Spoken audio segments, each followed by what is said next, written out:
எட்டனா இருந்தா எட்டூரு கெம்பாட்டு கேக்கும்,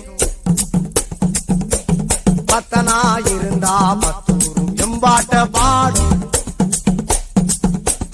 மொட்டையோ கட்டையோ நெட்டையோ குட்டையோ மொத்தமா ஒத்தையா